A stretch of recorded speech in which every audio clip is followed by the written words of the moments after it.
ఏదైతే గ్లోబల్ ప్రచారం చేస్తున్నాడో, పేదవాళ్ళు ఇల్లు కూలగొడుతున్నారని చెప్తున్నారో, ఎక్సెట్రా ఎక్సెట్రా ఏదైతే మాట్లాడుతున్నాడో, మా పేటెంటే పేదోళ్ళు, పేదవాళ్ళదే ఈ ప్రభుత్వం. వాళ్ళ దీవెనలతో, వాళ్ళ ఆశీర్వాదంతో నిలబడ్డ ప్రభుత్వం ఇది. ఆ క్లారిటీ మాకుంది. నిజమైన ఏ పేదవాడిని ఈ ప్రభుత్వం ఎప్పుడు డినై చేయదు, భవిష్యత్తులో చేసే ప్రసక్తి లేదు.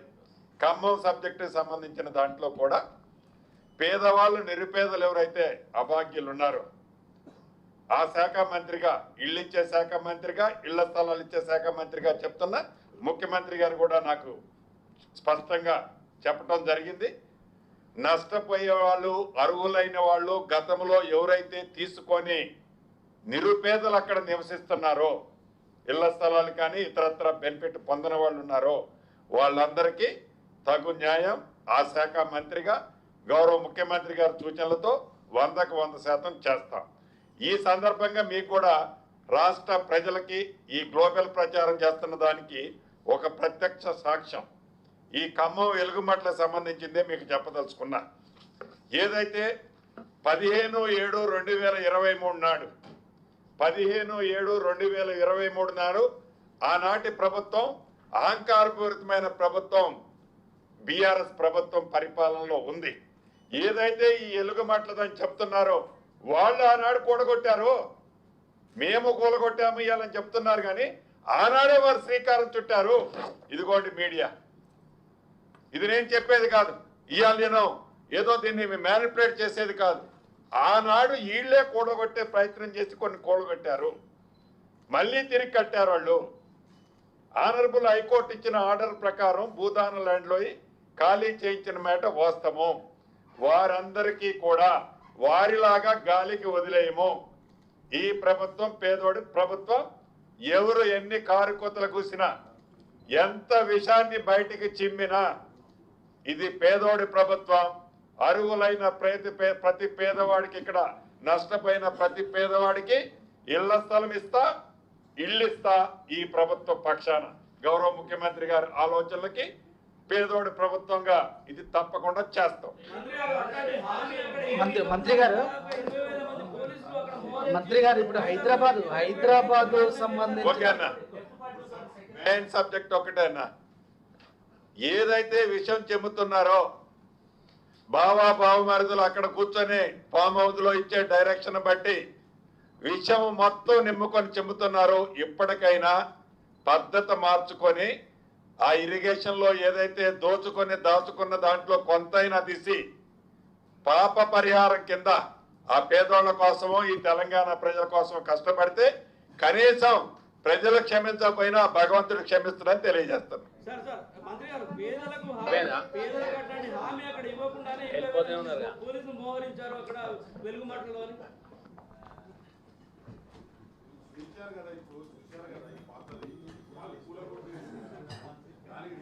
సాధించుకుని వస్తున్నది జీర్ణించుకోలేక,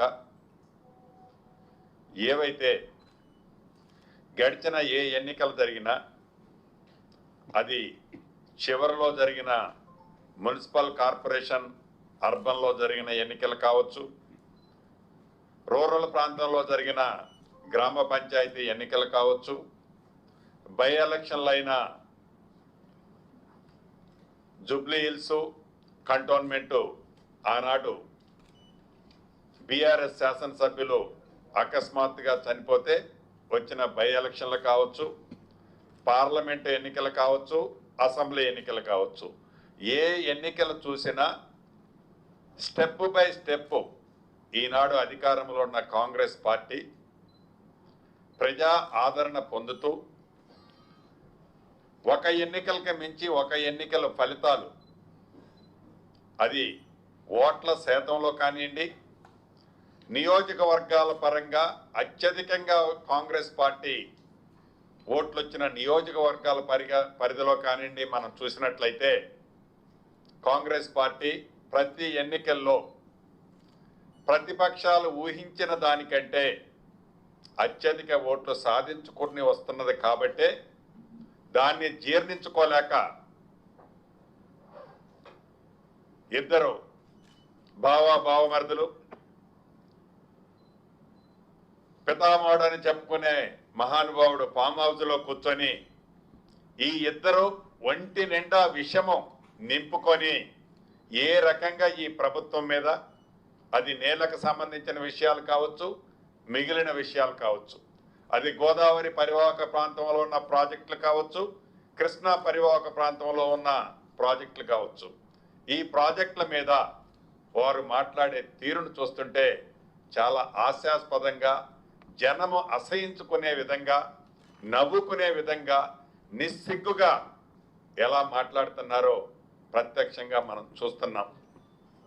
మీకు తెలియంది కాదు, ఆనాడు కాంగ్రెస్ నాయకుడిగా దివంగత నేత రాజశేఖర రెడ్డి గారు పాదయాత్రలో చేసినప్పుడు రాష్ట్ర వ్యాప్తంగా పాదయాత్ర చేసి పేదవాడి కష్టాలు ప్రత్యక్షంగా చూసి,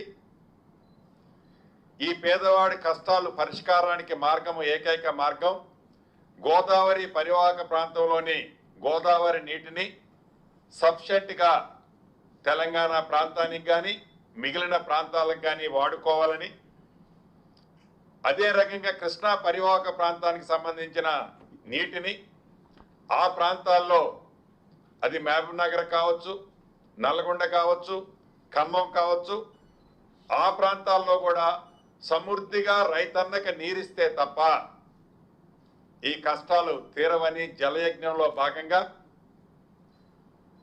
ఆనాడు అనేక ప్రాజెక్టులు చేపట్టి దాంట్లో భాగమే ఏదైతే ప్రాణహిత చేవెళ్ళ ప్రాజెక్టు. ఈ ప్రాణహిత చేవెళ్ళ ప్రాజెక్టు తుమ్మిడిహట్టి దగ్గర కడితే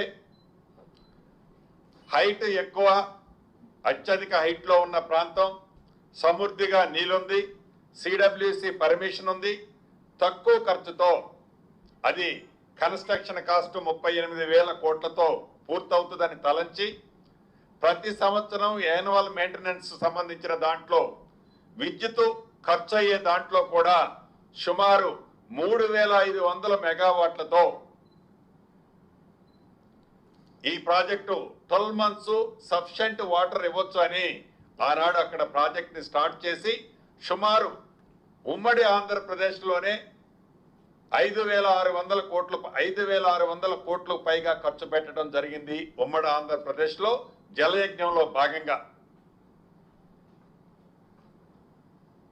అటువంటి ప్రాజెక్టు రాష్ట్ర విభజన జరిగిన తర్వాత తెలంగాణ ప్రజల కోరిక మేరకు మా నాయకురాలు ఆనాడు యూపీఏ చైర్పర్సన్ గా శ్రీమతి సోనియా గాంధీ గారు తెలంగాణ ప్రజల ఘోషని గ్రహించి తెలంగాణ రాష్ట్రాన్ని ఇచ్చిన తర్వాత మాయమాటలు తమ్మి ఆనాటి ప్రభుత్వం 10 సంవత్సరాలు ఎవరైతే దొరల పాలన జరిగిందో ఆ దొరల పాలన జరిగిన టైంలో, వారి టైంలో కూడా ఏదైతే ఈ ప్రాణహిత చేవెళ్ళ తుమ్మిడిహట్టు దగ్గర ఆనాటి ఉమ్మడి ఆంధ్రప్రదేశ్లో సుమారు 5,600 కోట్లు ఖర్చు పెట్టిన ఆ ప్రాజెక్టు మీద వీరు ముఖ్యమంత్రిగా ఉన్ననాటి ఆనాటి ముఖ్యమంత్రి కూడా సుమారు 6,400 కోట్లు దీని మీద ఖర్చు పెట్టడం జరిగింది. అంటే 38,000 కోట్లు ఖర్చుతో ఆ ప్రాజెక్టు సుమారు 16,40,000 ఆయకట్టుతో వస్తదని ప్రాజెక్ట్ రిపోర్ట్ తయారు చేసి 38,000 కోట్లతో స్టార్ట్ చేస్తే దాంట్లో 11,650 కోట్లు ఉమ్మడి ఆంధ్రప్రదేశ్లో కానీ రాష్ట్ర విభజన